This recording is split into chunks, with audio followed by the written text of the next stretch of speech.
মালিক ইবনে দিনার, মাত্র কয়েক বছর আগেও দেখলাম তোমার অবস্থা বড় ভয়াবহ ছিল, বড় খারাপ ছিল। তুমি রাস্তাঘাটের মধ্যে মদ খাইয়া শরাব পান করিয়া তুমি রাস্তার মধ্যে মাতলামি করতা, তোমার ঘরের মধ্যে তুমি মাতলামি করতা। আরে কয়েক বছরের ব্যবধানে আজকে তুমি এত বড় একজন আলিম হয়ে গেলা। আজকে তুমি হাজার হাজার মানুষের সামনে দাঁড়ায় দাঁড়ায় বক্তব্য দাও। ও মালিক ইবনে দিনার, কেমন করে এই পরিবর্তন? একটু জানাও, একটু জানাও। বৃদ্ধ লোকটারে ডাক দিয়া কয়, ও বৃদ্ধ বাবাজি, আজ থেকে কয়েক বছর পূর্বে যখন আমি ওই মদ শরাব পান করে মাতলামি করে করে করে করে বেড়াইতাম, তো একদিন রমজান মাস সবে কদরের রাত্রবেলায় মদের দোকানের মধ্যে চলে গেলাম। সবে কদরের রাত্র কেউ চিল্লা করিয়া ওই মদের দোকানটা বন্ধ করে যখন দোকানদার বাড়ির দিকে চলে যায়, আমি দোকানদারে যায় বললাম, ও ভাই, আমি আজকে তোমার দোকানের মধ্যে পান করব না, তুমি আমাকে আজকে একটা বোতল মদ দিয়ে দাও, আমি বাসার মধ্যে নিয়ে চলে যাব। কুল ইয়া ইবাদিয়াল্লাযীনা আসরাফু আলা আনফুসিহিম লা তাকনাতু মির রাহমাতিল্লাহ। হে দুনিয়ার বান্দা,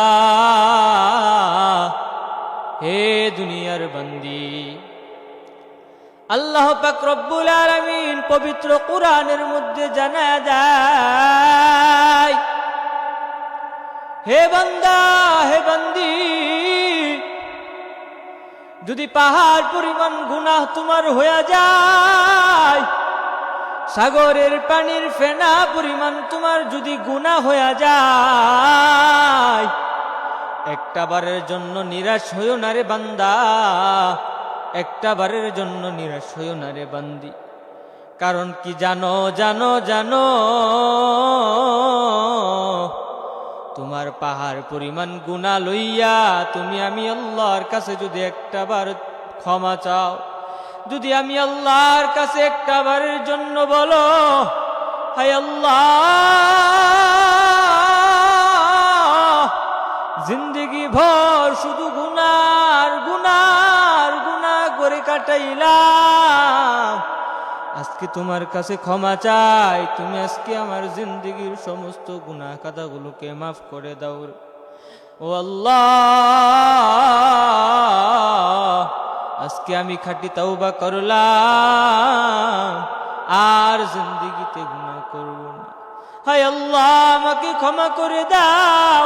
হে বান্দা বান্দি, যদি একটা বারের জন্য আমি আল্লাহর কাছে ক্ষমা চাও, আমি আল্লাহ তোমার জিন্দেগীর সমস্ত গুনাহ কাদাগুলোকে মাফ করে দিব। শুধু তাই না, শুধু তাই না, তোমাকে এমন ভাবে নিষ্পাপ বানায় দিব। কেমন নিষ্পাপ জানোনি? নবীজি রাসূলুল্লাহ সাল্লাল্লাহু আলাইহি ওয়াসাল্লাম হাদিসের মধ্যে বর্ণনা করেন, আত-তাইবু মিনাজ যামবি কামাল্লা যামবালা। এমন বেগুনা মাসুম বাচ্চা বানায় দিব যাতে করে তোমার পিছনে সামনেও কোনো গুনাহ ছিল না। ও বান্দা, তারপরে একটা বারের জন্য নিরাশ হয়ে তুমি পিছন ফিরে চাইও না। তুমি সুদ খাও, তুমি ঘুষ খাও, তুমি বেনামাজি, তুমি পাপী, এমন কোনো খারাপ কাজ নাই, এমন কোনো কাজ নাই, এমন কোনো খারাপিয়াত নাই যা তোমার দ্বারা হয় নাই রে বান্দা। তারপরে একবার মনে মনে চিন্তা করো, সারাটা জীবন আমি গুনাহ করে কাটাইলাম, এখন যদি মসজিদের মধ্যে নামাজ আদায় করতে যাই, মানুষ আমাকে নিয়ে হাসাহাসি করবে, আমার সন্তানদেরকে নিয়ে হাসাহাসি করবে, আমাদেরকে নিয়ে বলবে সারা জীবন এত এত খারাপ কাজ করে বেড়ানোর পরে শেষ বয়সে সে মসজিদের মধ্যে যায় নামাজ আদায় করার জন্য দাড়িটারে লম্বা করেছে। এখন নামাজ আদায় করে এই রকম ভাবে ঠাট্টা বিদ্রুপ করবে। ও বান্দা, ও বান্দি, তোমার মাদেরকে উদ্দেশ্য করে আল্লাহ পাক রব্বুল আলামিন বলেন, রে বান্দা, এত পরিমাণ গুনাহ যদি তোমার থাকে, তারপর একটু গুনাহ চিন্তা, একটু গুনাহ পেরেশানি করো না। আমি আল্লাহর কাছে খালেস দিলে একটাবার তওবা করো, একটাবার তওবাতান নাসুহা করো, আমি আল্লাহ তোমার জিন্দেগীর সমস্ত গুনাহ খাতাগুলোকে মাফ করে বেগুনাহ মাসুম বাচ্চা বানায় দিব। আমি অনেক গুনাহগারকে, আমি অনেক পাপিষ্ঠকেও ক্ষমা করেছি, যাদের গুনাহের বাক অনেক বেশি ছিল, যাদের জিন্দেগির থেকে গুনাহের জিন্দেগি বেশি ছিল, যাদের সব নেকির চেয়ে আমল নামার মধ্যে শুধু গুনাহ ছিল, আমি ওদেরকে আল্লাহ পাক রব্বুল আলামিন ক্ষমা করে দিছি। তার কারণ কি জানো নি?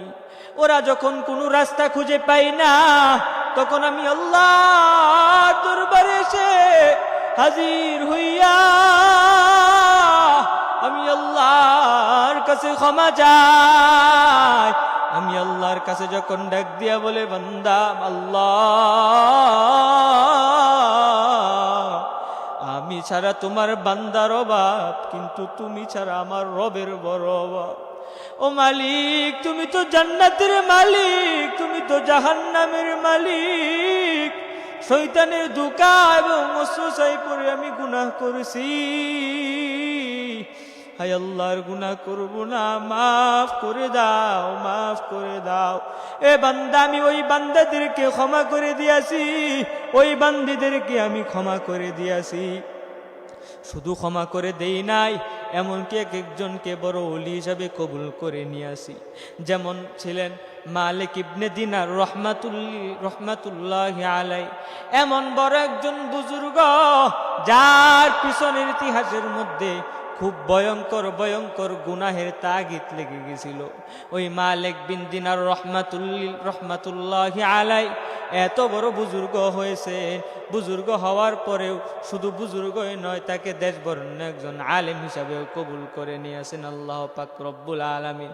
কেমন করে নিয়ে আসেন আপনারা তো মনে হয় জানেন, ওই ঘটনা আপনাদের মনে হয় কিছু কিছু জানা আছে।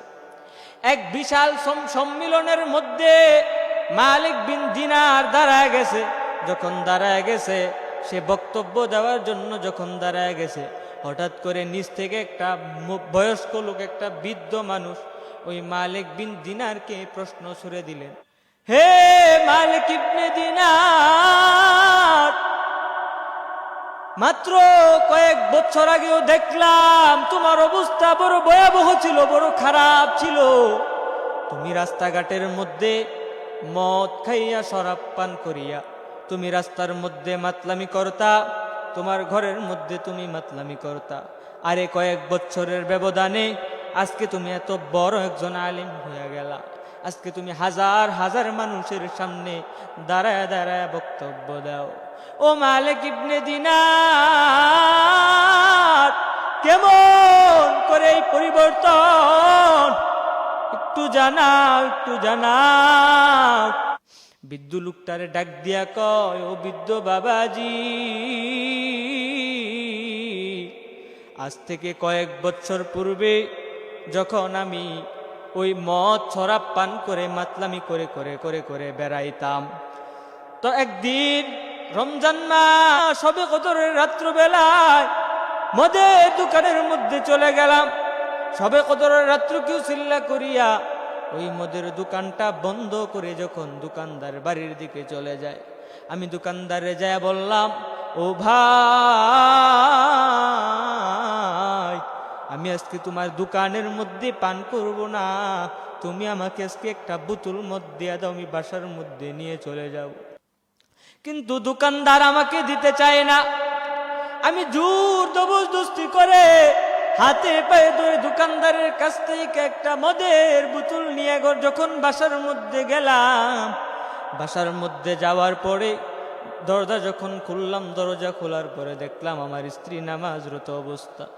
আমার স্ত্রী নামাজের মধ্যে নামাজ পড়ে। তখন আমি সাইড দিয়ে আমার রুমের মধ্যে মদের বোতলটারে নিয়ে যখন চলে গেলাম, যখন মদের বোতলটারে নিয়ে চলে গেলাম, টেবিলের উপরে মদের বোতলটা রাখলাম আর চেয়ারের মধ্যে আমি বসলাম। হিন্দি মিন টাইমে কিছুক্ষণ পূর্বে আমার ছোট্ট শিশু কন্যা সন্তান এসে দৌড় দিয়ে এসে তার শরীরের মধ্যে বাজার সাথে সাথে ওই মদের বোতলটা নিচের মধ্যে পড়ে যে মদ সবটুকু পড়ে গেল। আমি মালিক বিন দিনারের বড় রাগ হয়। রাগ হওয়ার পর আমি যখন আমার সন্তানের মুখের দিকে তাকাইলাম, যখন আমার কন্যা সন্তানের চেহারার দিকে তাকাইলাম, আমার সন্তান দেখলাম মুস্কি মুস্কি দাঁড়ায় দাঁড়ায় হাসি। যখন আমি ওর মুখের দিকে তাকাইলাম, আমার রাগটা তখনের মধ্যেই পানি হয়ে গেল। আমি আর কিছু করলাম না। ছোট্ট মানুষ বুঝে না বুঝা সে মদের বোতলটারে ফালায়া দিছে। মালিক ইবনে দিনার ডাক দিয়া কয়, সেই রাত্রিবেলা আমি ঘুমায়া গেলাম। এইভাবে যখন একটা বছর পূর্ণ হয়ে যখন সামনের বছর আবার রমজান মাসে এসে লাইলাতুল কদর এসেছে, সেই রাত্রিবেলা আবার আমি ওই মদের দোকানের মধ্যে গেলাম। ওই মদের দোকানে যাওয়ার পরে ওই দোকানদারের কাছ থেকে আমি জোর জবরদস্তি করে আমি আবার মদের বোতলটারে নিলাম। আমি বাসার মধ্যে যখন গেলাম,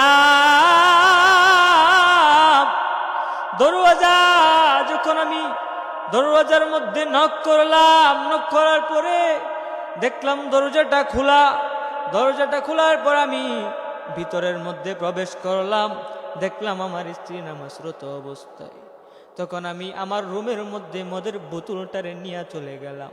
মদের বোতলটারে আমি টেবিলের উপর রাখলাম, আমি চেয়ারের মধ্যে বসে গেলাম। ইন দি মিন টাইমে আমার মনের মধ্যে একটা ভাবনা চলে আসছে। আহারে, সেই আগের বছর এই সময় আমার কন্যা সন্তান এসে আমার ধারে এসে মদের বোতলটারে ফালায়া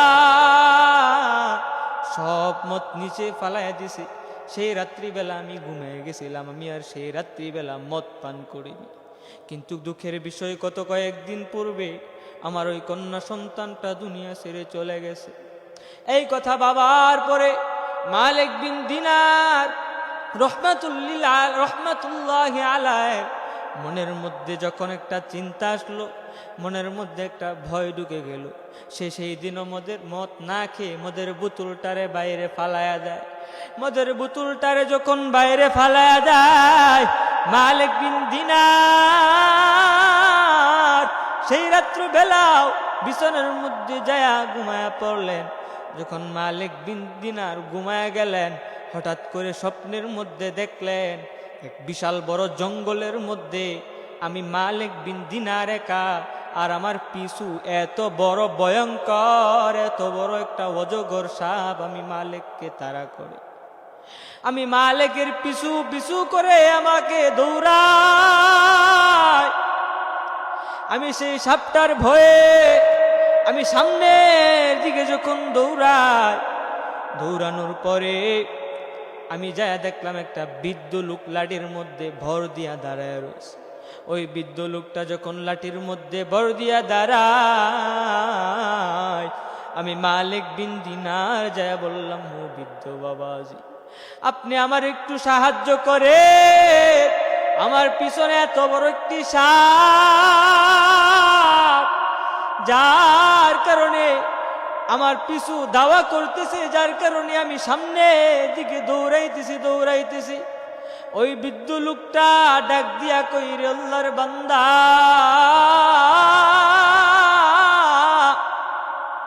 আমি এত পরিমাণ দুর্বল, আমি এত পরিমাণ দুর্বল জানো, এত বড় সাপ, আমি ওই সাপটার ধীরের কাছেও যাইতে পারবো না, আমি এতটুকুই দুর্বল। এই কথা বলার পরে মালিক বিন দিনারকে একটা রাস্তা দেখায় দিলেন, ওই রাস্তা দিয়ে সামনের দিকে তুমি চলে যাও। মালিক বিন দিনার যখন সামনের দিকে অগ্রসর হয়, অগ্রসর হওয়ার কিছুক্ষণ সামনে গিয়া দেখে এক বিশাল বান্ডারি করা একটা বিশাল রাজপ্রাসাদের মধ্যে কি যেন মুড়ানো। এর সাইডে একটা বাগান, ওইখানে কিছু ছোট্ট শিশুরা খেলাধুলা করতেছে। বলে মালিক বিন দিনার ডাক দিয়া কয়, আমি ওই বাচ্চাদের মাঝের মধ্যে চলে গেলাম। ওই বাচ্চাদের এখানে যখন চলে গেলাম, ওই বাচ্চাদের এখানে চলে যাওয়ার পর ওই বাচ্চাদের মধ্যে আমি দেখলাম গত কয়েকদিন আগে যে আমার ছোট্ট শিশু কন্যা সন্তানটা মারা গিয়েছিল, ওই মাইয়া সন্তানটাও আমার চোখের সামনে। আমাকে যখন দেখছে, আমাকে দেখার পরে আমার সন্তান আইসা আমারে জড়ায়া ধরছে। একটা জিনিস অবাক করা বিষয় আমি মালিক দেখলাম। বললেন, কি দেখলেন আপনি? বলে, যখন আমার কন্যা সন্তান, আমার মায়া, আমার মেয়ে যখন আমার শরীরের মধ্যে যখন জড়ায়া দেওয়ার পরে পিছন থেকে যখন সাপটা আস্তে আস্তে সামনের দিকে অগ্রসর হয়, বলে আমি দেখলাম আমার মেয়েটা তার হাত দিয়া সাধারণভাবে সামান্যভাবে একটু নাড়া দিয়েছে। ওই নাড়ার কারণে সাপটা পিছন দিকে চলে গেছে, সাপটার সামনের দিকে অগ্রসর হতে পারে নাই। আমি মালিক বিন দিনার দেখা জিনিসটা বড় অবাক হইয়া গেলাম। এটা কেমন করে সম্ভব? তার ছোট্ট মেয়েকে ডাক দিয়া বলে, ও আমার আম্মাজান, তোমার কাছে একটা প্রশ্ন করতে পারি? তোমার কাছে একটা জিনিস জানতে পারি? বলে এই যে এত বড় সাপ, যার সামনে আমি দৌড়াই, আমার পিছনে তারা করে করে করে আমার পিছু পিছু আসতেছে, এত বড় সাপটারে তোমার হাত দিয়া তুমি কেমন করে সাধারণভাবে পিছনে ঠেলে দিলা? তখন ডাক দিয়া কয়, আব্বা যান, এখনো আপনি বুঝেন নাই? এখনো কি আপনার সেই বুঝটা হয় নাই? এই যে সাপ দেখতেছেন, এটা হচ্ছে আপনার নেক আমল। বলে, কেমন নেক আমল? বলে, আপনার নেক আমল আপনি না করতে করতে করতে করতে এত পরিমাণ হিংস্র হয়েছে, সেটা সাপে পরিণত হয়ে আপনার সামনে আসছে। আপনার আমল নামা বড় ভয়াবহ। আপনার আমল নামার মধ্যে জীবনভর শুধু গুনার গুনার গুনাহ। ও আব্বাজান, আর আপনি রাস্তার মধ্যে একটা বৃদ্ধ লোককে দেখতে পেয়েছিলেন। ওই বৃদ্ধ লোকটা হলো আপনার রূহ। আপনার রূহের মধ্যে আপনার রূহ আল্লাহ তাআলার ইবাদত না করতে করতে, আল্লাহ তাআলাকে না ডাকতে ডাকতে, আল্লাহ তাআলাকে না স্মরণ করতে করতে এত এত পরিমাণ নরমাল, এত পরিমাণ দুর্বল হয়ে পড়েছে, যার ফলে সাধারণভাবে কোনো মতো সে হারতে পারে। সাধারণভাবে সে দমটা, তার রুহুটা নিয়ে বাইচা রয়েছে। ও আব্বা জান, ওইটা ছিল আপনার নেক আমল, আর ওই বৃদ্ধ লোকটা ছিল আপনার রূহ। এই কথা বলার পরে আমি মালিক বিন দিনারের ঘুমটা ভেঙে গেল। আমি মালিক বিন দিনার যখন সজাগ হইলাম, সজাগ হওয়ার পরে আমি আমার আল্লাহকে ডাক দিয়া বললাম, রে আল্লাহ, আমি মালিক বিন দিনার বড় গুনাহগার, বড় নাফরমান। হায় আল্লাহ, আজকে তওবা করতেছি, আর গুনাহ করব না রে আল্লাহ, ক্ষমা করে দাও। হায় আল্লাহ, আর গুনাহ করব না, তুমি আমি মালিক বিন দিনারকে মাফ করে দাও। ও বৃদ্ধ বাবা, আমি মালিক বিন দিনার সেই দিন এত পরিমাণ মালিকের কাছে ক্ষমা চাইছি। যখন মালিকের কাছে আমি দোয়া করলাম, আল্লাহ পাক রব্বুল আলামিন আমি মালিক বিন দিনারের দোয়াটা কবুল করেছে।